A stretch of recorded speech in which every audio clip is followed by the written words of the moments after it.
바보네 가게 박연구.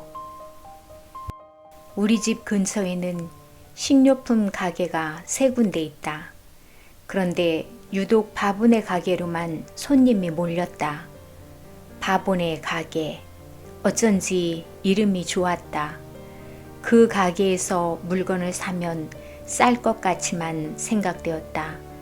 말하자면 깍쟁이 같은 인상이 없기에 똑같은 값을 주고 샀을지라도 싸게 산 듯한 기분을 맛볼 수 있었다.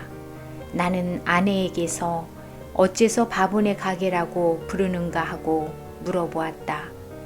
지금 가게 주인보다 먼저 있었던 주인의 집에 바보가 있었기 때문에 다들 그렇게 부르는데 지금 가게 주인 역시 싫지 않게 여기고 있다는 것이다.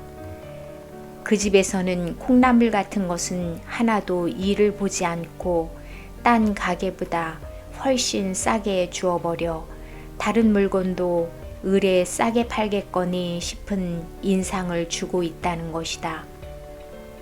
어느 작가의 단편 상지대의 이야기가 생각난다. 똑같은 규모의 두 가게가 마주 대하고 있는데 계산의 밝은 인상에 똑똑한 주인의 가게는 파리만 날리고 바보스럽게 보이는 주인의 가게는 손님이 많아 장사가 잘 되었다. 도대체 이유는 무엇일까? 바보 주인의 상술인즉 이러했다. 일부러 말도 바보스럽게 하면서 행동을 하면 손님들이 멍텅구리라 물건을 싸게 주겠거니 하고 모여든다는 것이다. 사람마다 자기가 똑똑하다고 인식할 때 매우 만족스럽게 생각을 한다는 심리를 역으로 이용한 거다. 바보와 비슷한 이름이 여러 개 있다. 멍텅구리 상점, 돼지저금통, 곰선생. 이 얼마나 구수하고 미소를 자아내게 하는 이름이냐. 멍텅구리 상점은 바보네 가게와 이름이 비슷하니 설명을 생략하고 돼지저금통, 곰선생 얘기를 해보자. 우리 집에는 돼지저금통이 몇 개 있다. 돼지 꿈을 꾸면 재수가 좋다는 말도 있듯이 집에서도 남자들을 애칭으로 돼지라고 부르는 것을 볼 수가 있다. 돼지는 아무 것이나 잘 먹는 소탈한 성품이어서 자손이 귀한 집 아들 이름을 돼지라고 하는 수가 있다. 우리 아이들은 내가 신발 닦는 값이라도 주면 눈꼬리가 길게 웃고 있는 돼지 저금통 안에 넣어주지 않을 도리가 없는 모양이다. 내 아내도 50원짜리 은전을 꼭꼭 자기 저금통에 넣어오고 있다. 그래서 나는 50원짜리 은전이 생기면 퇴근 후에 웃옷을 받아드는 아내의 손바닥에 한 입 혹은 두 입을 놓아주는 것이 하나의 즐거움이 되었다. 돼지를 미련한 짐승으로 보지만 그렇지만도 않다. 우악스럽게 기운이 센 멧돼지가 힘을 내면 호랑이도 잡는다. 아무리 영악스런 호랑이지만 멧돼지가 어느 순간을 보아 큰 나무나 바위에 대고 힘대로 밀어대면 영락없이 호랑이는 죽고 만다. 바보스런 웃음으로 우리 아이들과 내 아내는 은전을 주는 대로 삼키는 돼지 저금통이 어느 땐간 위력을 부리면 급병이 난 친구들을 구해줄 것이라고 믿어줄 때 더없이 애착이 간다. 누구나 학교 다닐 때 곰선생이란 별명을 가진 선생님을 기억하고 있을 것이다. 우직스럽고 둔하지만 한없이 좋은 선생님이 아니던가.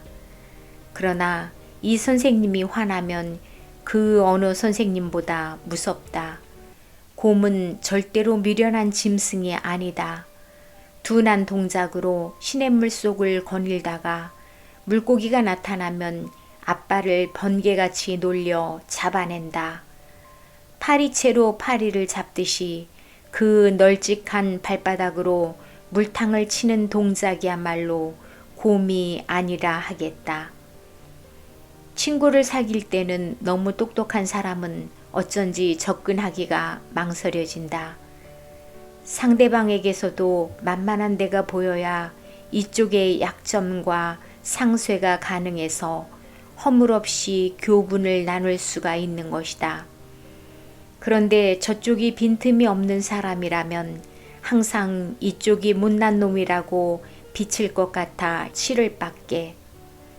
세상의 아내들도 조금 바보스럽거나 일부러라도 바보스럽기를 바라고 싶다. 이 말에 당장 화를 내실 분이 있을 듯하다. 어떤 못난 남자가 제 아내가 바보스럽기를 바랄 것이냐고. 옳은 말씀이다. 내가 말하려는 바보는 그런 통념의 바보가 아니다. 특히 남자들은 직장에서 항상 신경을 곤두세우고 있다. 바보 취급을 받지 않으려고 노력하는 것이지만 경쟁의식은 노이로제 증상을 일으키고 열등감으로 피로가 겹쳐진다. 이 셀러리맨이 가정에 돌아가면 또 아내라는 사람에게 신경을 써야 한다. 연탄값, 쌀값, 학비, 의복비 등 수없는 청구서를 내밀면서 지난달에도 얼마가 적자인데 언제까지나 이 모양 이 꼴로 살아야 하느냐고 따지면 무능한 가장은 더욱 피로가 겹친다. 쉴 곳이 없다. 이런 경제 능력 말고도 똑똑한 아내에게 이론에 있어서 달리면 열등 컴플렉스가 되어 엉뚱한 짓을 저지르기 쉽다. 내 생각으로 대부분의 아내들이 짐짓 바보인 척하는 것 같다. 유행에 둔감한 척 의상비를 자주 청구하지 않는 것은 남편의 수입을 고려하며 무슨 일로 기분이 상했는지 대포 몇 잔에 호기를 부리고 대문을 두드리면 영웅 대접하듯 맞아들이는 매너야말로 활력의 충전, 바로 그것이라 하겠다. 어쩌면 내 집이 바보네 가게가 아닌가 한다. 돈은 물론 무엇이든 부족하게 주는 나에게 반대급부가 너무 융숭하기 때문이다.